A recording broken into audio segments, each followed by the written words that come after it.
And another fantastic Friday, folks. Welcome to it. It's Dramatainment, your weekly entertainment roundup. Thank you so much for viewing. Hoping you are keeping warm, staying safe, and staying home only if you can. Righty, the first one that I have for you is KCB and Judy Karma have soon split. Yet, folks, actor KCB went onto the Instagram and to mention and take out a statement. And, started off the statement by thanking her as his partner, companion, and mother of their kids. He also further on to mention, and I quote, "After much thought and consideration, Judy and I have decided to separate on amicable terms," unquote. Now, he further on to mention that he has respect for her and will always hold her in high esteem and regard.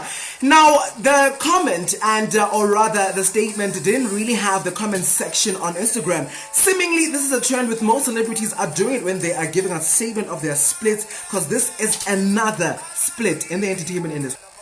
Now, because we're on lockdown and we're all getting bored here and there, on Saturday afternoon, entertainment commentator Phil Pella went on to go ask his followers, to ask him any question, ask him anything, a Q&A. And one of his followers asked this question: "Did you resolve your beef with Queen B?" This is obviously Bonang Mateba. He went on to respond, and I quote, "That will never happen. Lines were crossed that we never could just forget about it. I've always kept it to the work and never personal. My sexuality and wishing me death was a line crossed I can't just get over," unquote. Now, this is huge. I hope one forgives the other on top of one another, with the one on the side of another. Also, I'm sure when the apology happens, we also want to find out what really happened and transpired in Sun City. On Tuesday, Java went on to go tell us that him and Ambitious Record have soon split. Yet, folks, in a statement posted on social media, he had mentioned that they've parted ways in a positive manner, and all of this has taught him not to take things personal, especially when it comes to the business of music. He also wished everyone well, including some of the artists on and off the stable as well. He has thanked all his fans and asked them not to follow anything negative written about him on in the media. I mean, that is so tricky. What if there is something really negative written about you, on social media as a big star? But look, I mean, we hope that all, his things are done correctly, and that he's also well and happy with, taking it further and taking his music further as well. He probably, one of the artists that will probably open his own stable to have, more and more people, make their dreams and realize their dreams as well. Now, Menzin Ngubane wake up also on Tuesday with news that he is sick and is in hospital.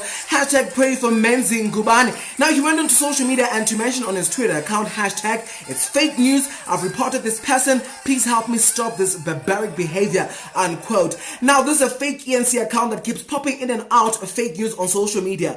Another actor a few days ago was declared dead on Twitter. Zakele Msibi, who plays Sandy Kabindon Isibaya. He came on to mention that no, he's still alive, and this really shocked his entire family.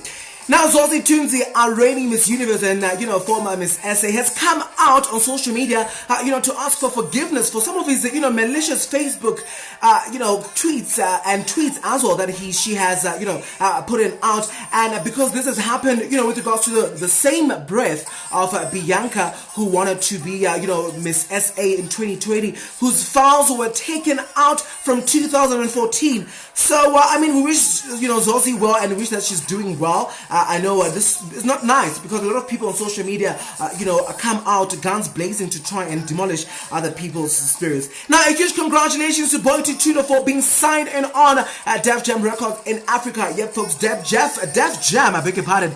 Def Jam Records has their own stable right here in Africa, a franchise. Now, we know that it's owned by Universal Music Group and founded by Russell Simmons and Rick Rubin as well. So, people like Casper Nyovest has come out to mention that he and the company, Family Tree, might be having, having a partnership with Def Jam Records Africa. So wait and see how that one happens. And I'm sure more and more hip-hop artists will be signed to Def Jam Records in Africa. I mean, I'm sure Nigeria would have, the artists also signed on. I know Nasty C is signed to Def Jam Records in America. So that is quite huge and quite, amazing as well. Now, folks, that's all that I have for you this week. Thank you so much for viewing. The name is Bongani Drama. Keep it, know it, and never forget it. Have an amazing weekend further. I love you. Bye-bye. Cheers.